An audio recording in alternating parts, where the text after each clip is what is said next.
മുങ്കൈ കഴുകുന്ന സമയത്തും ചൊല്ലേണ്ട ദിക്ർ, അത് കഴിഞ്ഞിട്ട് വായിൽ വെള്ളം കുപ്പിളിച്ച് മൂക്കിൽ കയറ്റി ചീറ്റി ഇനിയാണ് നമ്മള് മുഖം കഴുകുന്നത്. അപ്പൊ എല്ലാരും നീയത്ത് വെക്കും അല്ലേ? പക്ഷെ അതുവരെയുള്ളതിന് ആരും നീയത്ത് വെക്കൂല. അതാണ് പ്രശ്നം. സുന്നത്തായ കാര്യങ്ങൾ ചെയ്യുന്ന സമയത്ത് അതിന്റെ കൂലി കിട്ടണമെങ്കിൽ അതിന് നീയത്ത് വെക്കണം. ഇരിക്കുന്ന നിങ്ങൾ ആരെങ്കിലും ഒന്ന് ചിന്തിച്ചു നോക്കാണ്, ഇന്ന് വരെ ആ സമയത്ത് നീയത്ത് വെച്ചിട്ടുണ്ടോ ഇല്ലേ എന്ന്. മിക്കവാറും ഉണ്ടാവില്ല. അത് നേരാണ്ട് ഓടിയൊന്നാണ്ട് ഒറ്റ കഴുകലാണ്. നമ്മൾ മുൻകൈ കഴുകുന്ന സമയത്തും ഇത് സുന്നത്താന്നുള്ള ഒരു ബോധത്തോടെ നെയ്യത്തോടെ കഴുകിയാലേ അതിന്റെ കൂലി അർഹമായ രൂപത്തിൽ കിട്ടുകയുള്ളൂ. അതിലേക്ക് സൂചനയാണ് ഇന്നലെ ഞാൻ പറഞ്ഞത്, ഒളു ചെയ്യുന്ന സമയത്ത് നിശബ്ദനായിരിക്കണം, ഒളുവിലേക്ക് ശ്രദ്ധ ഉണ്ടാവണമെന്ന്. കാരണം അതിൻ്റെതായ ചിന്തയും നെയ്യത്തുണ്ടെങ്കിൽ വേറെ സംസാരം ഉണ്ടാവില്ല. അപ്പൊ ഇത് മുൻകൈ കഴുകുന്ന സമയത്താണെങ്കിലും ബ്രഷ് ചെയ്യുന്ന സമയത്താണെങ്കിലും വായിൽ വെള്ളം കുപ്പിളിക്കുന്ന സമയത്താണെങ്കിലൊക്കെ ഉളൂവിന്റെ സുന്നത്താണ് എന്ന കരുത്തോടു കൂടിയായിരിക്കണം ചെയ്യേണ്ടത്. അല്ലെങ്കിൽ വായ വൃത്തിയാകും, മുൻകൈ വൃത്തിയാകുന്നുള്ളതല്ലാതെ ആഖിറത്തിന്റെ ഏടിൽ കൂലി ഉണ്ടാവില്ല. ആ നെയ്യത്ത് വളരെ ഗൗരവത്തിൽ ശ്രദ്ധിക്കണം. സുന്നത്താന്ന് കരുതിയിട്ട് നിസ്സാരപ്പെടുത്തി ഒഴിവാക്കരുത്. നിയ്യത്ത് മനസ്സിൽ വെച്ചുകൊണ്ട് ഇതൊക്കെ ചെയ്യണം. അല്ലാഹു തൗഫീഖ് ചെയ്യട്ടെ. നിയ്യത്ത് വളരെ പ്രധാനമായൊരു കാര്യമാണ്. ഞാൻ അത് മാത്രമല്ല, നമ്മള് പൊതുജീവിതത്തിലൊക്കെ നഷ്ടപ്പെടുന്ന ഒരുപാട് കൂലി ഈ വിഷയം കൊണ്ടുണ്ടാലുണ്ട്. നഷ്ടപ്പെടും കൂലി. അതിനിപ്പോ ഇന്നലെ തന്നെ ഒരാൾ എന്നോട് പറയാണ്, ഒരാൾ മരിച്ചു ഇന്ന സ്ഥലത്ത്, എല്ലാരും വന്നിക്കണ്, നിങ്ങൾ പോയിട്ടില്ലെങ്കിൽ മോശമാണ്. അവന് ഞാന് പോണ എന്തിനാ നിങ്ങളൊന്ന് പറയും. ഞാനീ പോണ എന്തിനാ? മോശം ഒഴിവാക്കാന് ഞാൻ പോയില്ല. അതിനിപ്പോ എണ്ണൽ വാക്കാനാവോ? ഈ മോശം ഒഴിവാക്കാൻ വേണ്ടി പോയ എണ്ണൽ വാക്കാനാവോ? വെറുതെ.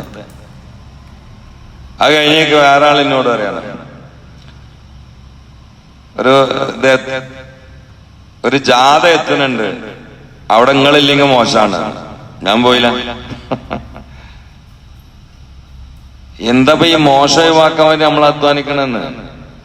ആഖിറത്ത് പോയാ അതിനൊന്നും കിട്ടൂലല്ലോ. അപ്പൊ പൊതുവേ ഉള്ളൊരു വർത്താനാണത്. ചില സമയത്ത് നമ്മളതിന് സഹായകമായിട്ട് പറയും, ഞാനൊന്ന് മുഖം കാണിക്കാൻ പോയതാണ്, ഏകദേശത്തിന്റെ പരിസരത്തേക്കുന്ന ഒരു വർത്താനം തന്നെയാണ് അതും.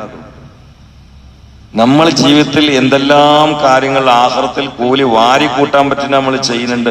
ഇന്ന് വരെ അത് ആഖിറത്തിലേക്ക് ബന്ധപ്പെടുത്തിയിട്ട് ചെയ്തിട്ടുണ്ടോ? ഗൗരവല്ലേ വിഷയം.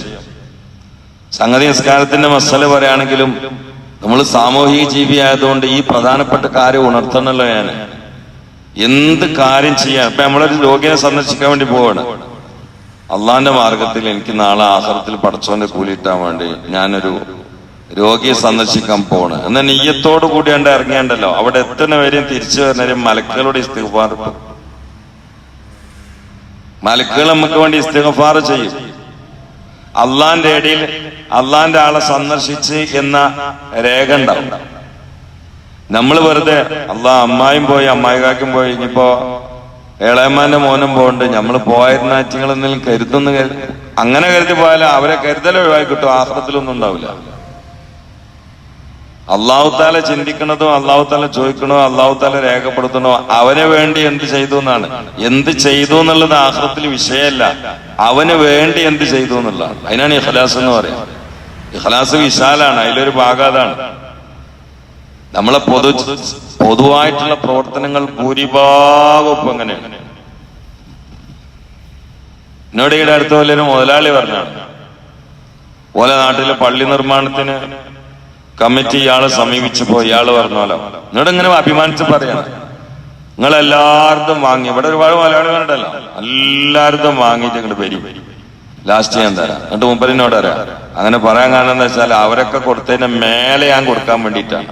അങ്ങനെ തന്നെ കൊടുക്കാൻ പറ്റും. എന്നിട്ട് എന്റെ പൈസ കൊണ്ട് ഉണ്ടാക്കിയാണ് ആ മുൻവാതിലും പിന്നെ മിമ്പർ എന്നൊക്കെ പറഞ്ഞു. എന്താ അതുകൊണ്ട് കിട്ടാനുള്ളത്? ഒരു മുമ്പാതിലെ മിമ്പർ ഇയാൾ ഉണ്ടാക്കാന്നുള്ള പേര് നാട്ടുകാരുടെ വന്നു എന്നുള്ള, അല്ലാതെ ആഖിറത്തില് ആ മിമ്പറിന്റെ ഒരു ചെറിയ സാധനത്തിന്റെ ഒരു ആണിയുടെ കൂലി പോലും കിട്ടില്ല.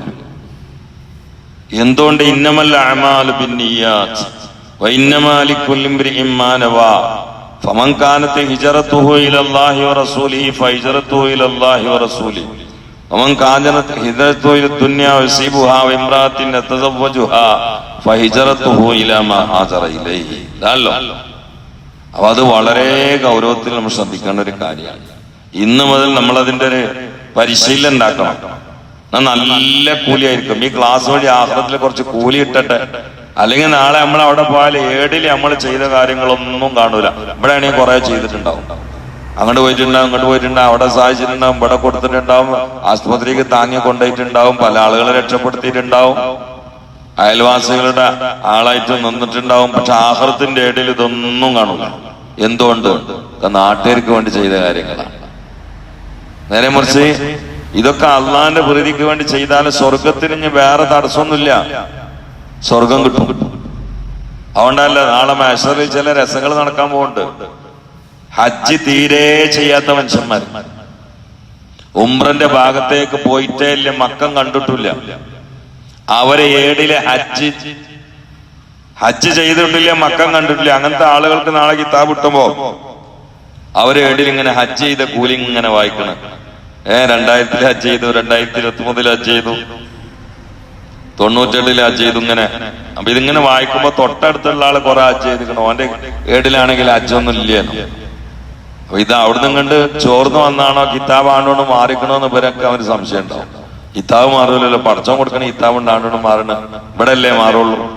അപ്പൊ ഹജ്ജ് ചെയ്യാത്ത മക്കം കാണാത്ത ആളുടെ ഏടിൽ ഒരുപാട് ഹജ്ജ് ചെയ്ത കൂലിയും, ഹജ്ജിന് ഒരുപാട് തവണ പോയ ആളുടെ ഇടയിൽ ഹജ്ജ് ചെയ്ത കൂലിയിട്ട് കാണില്ല. അങ്ങനെ ഒരു തമാശ നാളെ മഹ്ശറിൽ നടക്കാണ്ട്. അപ്പൊ ഇവരെമ്മിൽ അങ്ങോട്ടും പറയും, നമ്മൾ തമ്മിൽ കിതാബ് ആണ്ടോണ്ടും മാറിക്കണോ, എന്റെയില് ഹജ്ജുണ്ട്, എന്റെയില് ഹജ്ജില്ല. അപ്പൊ ഓർഡർ വരുന്ന കിതാബ് മാറിയതല്ല, ഈ കാബത്തുങ്ങ് പോയിട്ടില്ല, മക്കം കണ്ടിട്ടില്ല എന്നൊക്കെ അള്ളാഹ്ക്ക് അറിയാം. പക്ഷേ എനിക്ക് ശാരീരികമായിട്ട് കഴിയാത്തോണ്ടും സാമ്പത്തികമായി ശേഷിയില്ലാത്തോണ്ടല്ലേ പോയിരുന്നേ. പക്ഷെ ആ സീസണിൽ മക്കയിലേക്ക് കുറെ ആളുകൾ ഇങ്ങനെ പോകുമ്പോ പടച്ചോനെ പൈസ എനിക്ക് പോയിരുന്നല്ലോ, എനിക്ക് വെയ്യല്ലോ എന്നുള്ളൊരു സങ്കടം എന്റെ ഉള്ളിൽ കുടുങ്ങിയില്ലേ. അതൊക്കെ അള്ളാഹു തആല ഹജ്ജാക്കിയിട്ട് എഴുതി വെച്ചാണ്. കാരണം നിയ്യത്തുൽ മുഅ്മിനി ഖൈറും മിൻ അമലിഹി മുഹമ്മദ് മുസ്തഫ. സംഗതി മക്കത്തൊക്കെ പോയിട്ട് തന്നെ ഇല്ല, പക്ഷെ ഏടിലെ ഹജ്ജ്. കാരണം എന്താ? ഇയാളെ മനസ്സിൽ നിയ്യത്തുണ്ടായിരുന്നു, പൈസ ഉണ്ടെങ്കിൽ പോവാ, പക്ഷെ പൈസ ഉണ്ടായില്ല. ആ നിയ്യത്ത് ഏതെല്ലാം കൊല്ലത്തിൽ വന്നിട്ടുണ്ടോ അക്കൊല്ലത്തിൽ ആ മനസ്സിന്റെ കരുത്ത് ഹജ്ജായിട്ട് അള്ളാഹു എഴുതി വെച്ചതാണ്. മറ്റാൾ അങ്ങനെയല്ല. മറ്റാള് പോയത് എല്ലാരും പോയിരുന്ന ഞാൻ പോയിരുന്ന മോശമല്ലേ എന്നുള്ള, അതൊട്ട് ഏടിൽ വന്നിട്ടില്ല. വളരെ പ്രധാനമാണ് ഈ കാര്യം, വളരെ ഗൗരവമാണ്. ഇന്നമൽ അഅ്മാലു ബിന്നിയ്യാത്ത്. ഈ ഹദീസിന് ഹിജ്റയെ കുറിച്ചാണ് പരാമർശം. ഫമൻ കാനത് ഹിജ്റതുഹു ഇലല്ലാഹി വറസൂലിഹി ഫഹിജ്റതുഹു ഇലല്ലാഹി വറസൂലിഹി. ഇമാം ബുഖാരി സ്വഹീഹ് ബുഖാരിയുടെ ആരംഭത്തിൽ രേഖപ്പെടുത്തിയ ഹദീസാണ്. ഒട്ടുമിക്ക ഹദീസിന്റെ ഗ്രന്ഥങ്ങളിൽ ഈ ഹദീസ് ഉണ്ട്. ആരെങ്കിലും ഹിജ്റ പോണേന്നെ ഇഖ്ലാസോട് കൂടിയാണെങ്കിൽ കൂലിയിട്ടുള്ളുന്ന. ആ കാരണം തന്നെ ആ കൂട്ടത്തില് ഒരാൾ പെണ്ണിനെ പ്രേമിച്ച ഒരാളുണ്ടായിരുന്നു, ചെറുപ്പക്കാരൻ. അയാൾ പോയത് കൂട്ടത്തിൽ ഈ പെണ്ണുണ്ടായിരുന്നു, അവിടെ പോയിട്ട് കല്യാണം കഴിക്കാന്നുള്ള ആഗ്രഹത്തിലാണ്. അയാൾക്ക് വേണ്ടിയിട്ടാണ് ഈ ഹദീസ് പറഞ്ഞത് തന്നെ. അപ്പൊ അയാൾ പോണത് ഹിജറയാണ്, പോണത് നാടും കൂടൊക്കെ ഒഴിവാക്കിയിട്ടാണ്. പക്ഷെ ഉള്ളിലുള്ളത് മദീനത്തെത്തിയാൽ ഇവിടെ കല്യാണം കഴിക്കണമെന്നാണ്. അപ്പൊ അതേ ഉണ്ടാവുള്ളൂ എന്നാണ് റസൂലുള്ളാഹി സ്വല്ലല്ലാഹു അലൈഹി വസല്ലം പറയുന്നത്. അത് അയാൾക്ക് മാത്രമല്ല, എല്ലാവർക്കും ഉള്ളതാണ്, എല്ലാവർക്കും ഉള്ളതാണ്. സ്വാഗത പ്രസംഗത്തിലൊക്കെ പേര് പറയാത്തതിന്റെ പേരിൽ കമ്മിറ്റിയിൽ നിന്ന് പിണങ്ങിപ്പോയ ആൾക്കാർ എനിക്കറിയാം. ഇവിടെ അല്ല കേട്ടോ, ഇവിടെ അല്ലേ, ഇവിടെ ഞാൻ പരിചയപ്പെട്ട് വരണുള്ളൂ. സ്വാഗത പ്രസംഗത്തില് പേര് പറയാത്തതിന്റെ പേരിൽ കമ്മിറ്റിയിൽ വിപ്ലവം ഉണ്ടാക്കിയിട്ട് രാജിവെച്ച് പോയ നിസ്കാരത്താമ്പുള്ള ആളുകളെ എനിക്കറിയാം, എനിക്ക് പരിചയമുണ്ട്. കാരണം എന്താ, എടുക്കണ പണികളൊക്കെ എങ്ങനെയാണ്, പിന്നെന്തായി, അള്ളാഹു കാത്തുരക്ഷിക്കട്ടെ. അപ്പൊ നീയത്ത് നന്നാവാന്നുള്ളത് സുപ്രധാനമായൊരു ഘടകമാണ്. അതില്ലെങ്കിൽ ഒന്നും ക്ലിക്കാവൂല. അത് ഉളുവിന്റെ സമയത്താണെങ്കിൽ നമ്മളതിന്റെ ആരംഭത്തിൽ തന്നെ ഇത് സുന്നത്തായ കർമ്മം ചെയ്യാണെന്നുള്ള നീയത്തോടു കൂടി ചെയ്യാം. അതിനൊക്കെ ഭയങ്കര കൂലിയാണ്. എത്രയാണ് ശതമാനം കിട്ടുകയെന്നറിയോ? ഇതൊന്നുമില്ലെങ്കിലോ കയ്യും കാലം വൃത്തിയാവും. കയ്യും കാലും വൃത്തിയാവും, പരലോകത്തെ ഏടലുണ്ടാവും. അപ്പൊ അത് ബ്രഷ് ചെയ്യുകയാണെങ്കിലും ഒക്കെ ആ വിഷയം വളരെ ഗൗരവത്തിൽ എടുക്കണം. നമ്മളെ കുടുംബത്തിലൊക്കെ കുറെ ആൾക്കാരുണ്ടായിരുന്നു. നമ്മളൊക്കെ ഇങ്ങനെ, എനിക്കെപ്പോഴും ഓർമ്മയുണ്ട്, എന്റെ വല്യമ്മ ഒരത്തർ വരുമ്പോ ഇത് ഞാനേ അനക്ക് തരാൻ വേണ്ടി നീയത്താക്കി വെച്ചതാണ്. അത് ഭയങ്കര വർത്താനാണല്ലോ, അതുകൊണ്ട് ഈ വാങ്ങണം. അപ്പൊ ഈ നെയ്യത്താക്കി വെച്ചതാണെന്നുള്ളതുണ്ടല്ലോ, വലിയൊരു സംഗതിയാണ്. ഞാനതാണ് ചെറുപ്പത്തിൽ കേട്ട് പഠിച്ചത്. അതുകൊണ്ട് ഞാനിപ്പോ എന്തെങ്കിലുമൊക്കെ കൊടുക്കുമ്പോൾ ആരും വാങ്ങലേ ഞാനും പറയലുണ്ട്, ഞാൻ നെയ്യത്താക്കി വെച്ചാണ്. അങ്ങനെ അറിയുമ്പോ പിന്നെ മറ്റോ വാങ്ങലുണ്ട്. അത് നമ്മൾ നെയ്യത്താക്കി വെച്ചതാണ്, നെയ്യത്താക്കി വെച്ചതാണ്. നമ്മൾ വളരെ പ്രധാനപ്പെട്ട ഒരാൾക്ക് കൊടുക്കുമ്പോൾ ആൾ തീരാകും, ഞാൻ പറയാം നേർച്ചാക്കിയതാണ്, ഞാൻ നേർച്ചാക്കിയതാണ്. നേർച്ചാക്കിയ സുന്നത്ത് ഉജൂബായി കൂലി കൂടുതൽ കിട്ടും, പിന്നെ കൊടുക്കൽ നിർബന്ധമാണ് മാത്രം. ഇതൊന്നും ഇതൊക്കെ മനസ്സിന്റെ ഓരോ അമലുകളല്ല. നീയത്താക്ക, നേർച്ചാക്കുന്ന എന്താ? നേർച്ച എന്നുള്ളതിന് ഡെഫിനിഷൻ തന്നെ ഇൽത്തിസാമു മുസ്ലിമിൻ മുക്കല്ലഫിൻ ഖുർബത്ത് എന്നാണ്. ഒരു സുന്നത്തായ കാര്യത്തെ നിർബന്ധമായിട്ട് ഏറ്റെടുത്ത് പറയാ, നീയത്ത് വെക്കുക പറയാ, അതാ നേർച്ച. അപ്പൊ ആ സുന്നത്ത് ഉജൂബിന്റെ കൂലി കിട്ടും. ഇപ്പൊ ഉദാഹരണം, ഞാൻ അവിടുന്ന് നിസ്കാരാനന്തരം മാമിട്ടിയാക്കാക്ക് ഒരു 1000 കൊടുക്കാൻ വേണ്ടി നേർച്ചാക്കിയാല് തെരഞ്ഞു ചേട്ടാ, ഞാനിങ്ങനെ കാത്തു കണ്ട ഉദാഹരണം പറഞ്ഞാണ്. നേർച്ചാക്കിയാല് എനിക്കയ്യോ നല്ല ഒരു നിർബന്ധ കാര്യം വീട്ടിന്റെ കൂലിട്ടും സുബ്ഹാനഹുവല്ല. നേരെ മറിച്ച് ഞാൻ വെറുതെ എന്തെങ്കിലും കൊടുക്കാതിരുന്ന മോശല്ലേ, ഒന്നും ഉണ്ടാവില്ല, ആഖിറത്തിലൊന്നും ഉണ്ടാവില്ല. അപ്പൊ അള്ളാന്റെ അടുത്ത് കൂലിയിട്ടാൻ വേണ്ടിയിട്ട് അതൊക്കെ ചെയ്യേണ്ടത്. നിയത്ത് വളരെ പ്രധാനമാണ് എന്നതാണ് ഇന്ന് എനിക്ക് ഉണർത്താനുള്ളത്. അത് ഉണർത്തൽ അത്യാവശ്യമാണ്. അല്ലെങ്കിൽ നിങ്ങളൊന്ന് ചിന്തിച്ചു നോക്കി, അയാളാ പറഞ്ഞപ്പോഴല്ല ഞാനും ചിന്തിക്കുന്നത്, ഞാനിപ്പോ ആ സുന്നത്തായ കാര്യങ്ങൾ ചെയ്യുമ്പോൾ ഇതുവരെ നിയത്ത് വെച്ചിട്ടില്ലെന്നോ. നിങ്ങൾക്ക് റിസൾട്ട് കണ്ടു കിട്ടും. നിങ്ങൾ വെച്ചിട്ടുണ്ടാവില്ല, കുറെ ആളുകൾ വെച്ചിട്ടുണ്ടാവില്ല, കഴുകിയിട്ടുണ്ടാവുള്ളൂ, കുപ്പിളിച്ചിട്ടുണ്ടാവുള്ളൂ, നിയത്ത് വെച്ചിട്ടുണ്ടാവില്ല. ഉദു സഹിയാവും, കാരണം സുന്നത്താ. ആഖിറത്തിൽ കൂലി ഉണ്ടാവില്ല, അത് നഷ്ടല്ലേ. അപ്പൊ ഇന്ന് മുതൽ ചെയ്യുന്ന സുന്നത്തുകൾ ആഖിറത്തിൽ ഏടിൽ കിട്ടാൻ നിയ്യത്ത് എന്ന കാര്യത്തിൽ നമ്മൾ വളരെയധികം ശ്രദ്ധിക്കണമെന്ന ഒരു ഉണർത്തൽ മാത്രമാണ്. ക്യാപ്സൂളായിട്ട്, ക്ലാസ് ആയിട്ടല്ല, ക്യാപ്സൂളായിട്ട് എന്നത്. സല്ലല്ലാഹു അലാ മുഹമ്മദ് സല്ലല്ലാഹു അലൈഹി വസല്ലം, സല്ലല്ലാഹു അലാ മുഹമ്മദ് സല്ലല്ലാഹു അലൈഹി വസല്ലം, അല്ലാഹുമ്മ സ്വല്ലി അലാ മുഹമ്മദ് യാ റബ്ബി സ്വല്ലി അലൈഹി വസല്ലം. അൽഹംദുലില്ലാഹി റബ്ബിൽ ആലമീൻ حمدا طيبا مباركا فيه جزيلا جميلا دائما بدوام ملك الله. اللهم صل على سيدنا محمد وعلى آل سيدنا ومولانا محمد.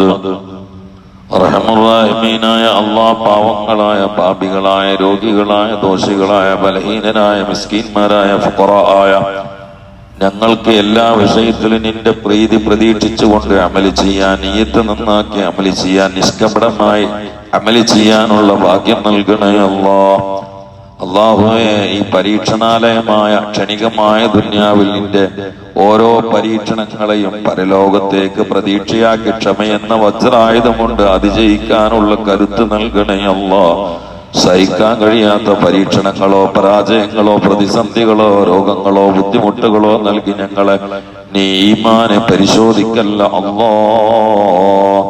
അല്ലാഹുവേ, ഹൃദയങ്ങളിൽ നിന്ന് അന്യായമായ ചിന്തകളോ ഹീനമായ മോഹങ്ങളോ ആഖിറത്തിൽ തടസ്സം ബുദ്ധിമുട്ട് വരുന്ന ചിന്തകളോ ചിത്രങ്ങളോ ഞങ്ങളെ ഹൃദയത്തിൽ നൽകി ഞങ്ങളെ നീ ഈമാനെ പരീക്ഷിക്കല്ല അല്ലാഹ്.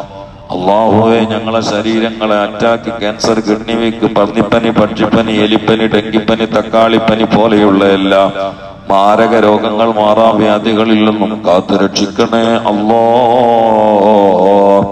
അല്ലാഹുവേ, കടത്തിൽ കൊടുക്കല്ലേ അല്ലാഹ്. അപമാന, നിന്യത, പരിഹാസം, പരാജയങ്ങളിൽ പെടുത്തല്ലേ അല്ലാഹ്. ഗുരുത്തക്കേട്, എടങ്ങേറ്, മാനക്കേടിൽ പെടുത്തല്ലേ അല്ലാഹ്. ഇരുലോകത്തും ഞങ്ങൾക്ക് ഇസ്സത്ത് നൽകണേ അല്ലാഹ്.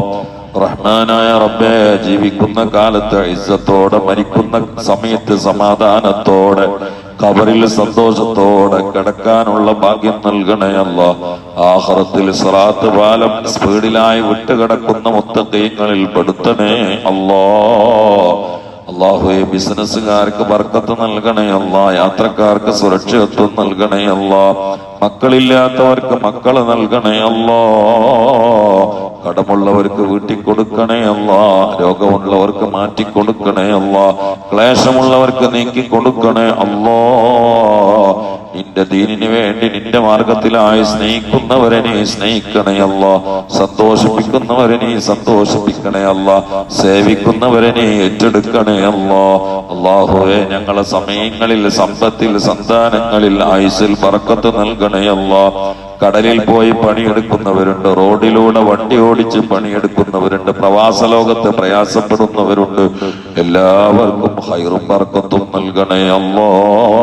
കടങ്ങളിൽ നിന്ന് മോചനം നൽകണേ അല്ലാ, രോഗങ്ങളിൽ നിന്ന് രക്ഷ നൽകണേ അല്ലാ.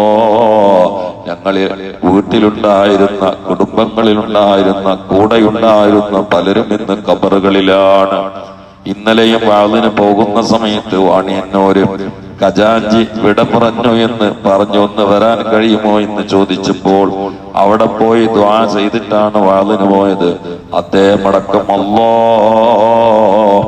ഖബറിൽ കിടക്കുന്ന ഞങ്ങളുടെ മാതാപിതാക്കൾ, പ്രത്യേകിച്ച് ഈ പള്ളിയുടെ പരിസരത്ത് കിടക്കുന്ന മുഅ്മിനീങ്ങൾ, മുഅ്മിനാത്ത് എല്ലാവർക്കും നീ പുറത്തു കൊടുക്കണേ അല്ലാ. ബഹുമാനപ്പെട്ട മർക്കാർ ഉസ്താദിന്റെ ഖബറിനെ വിശാലമാക്കി കൊടുക്കണേ അല്ലാ. ഞങ്ങളെ മാതാപിതാക്കളുടെ ഖബറിനെ ആഘോഷമാക്കി കൊടുക്കണേ അല്ലാ. ആരെങ്കിലും അദാബിന്റെ നേരിയ സ്വഭാവമെങ്കിലും സഹിക്കുന്നുവെങ്കിൽ നിന്റെ മഹലായ ഫضل കൊണ്ട് അവരുടെ ഖബറിൽ അദാബിനെ ഒഴിവാക്കി കൊടുക്കണേ അല്ലാ. അല്ലാഹുവേ പാവങ്ങളായ ഞങ്ങൾ ഇന്നല്ലെങ്കിൽ നാളെ മൂക്കിലൽപ്പം പഞ്ഞുമായി ആരുമില്ലാത്ത ഭീകരമായ മണ്ണറയിലേക്ക് വരുമ്പോ ഞങ്ങളുടെ മണ്ണറകളെ നീ മണിയറകളാക്കി തരണേ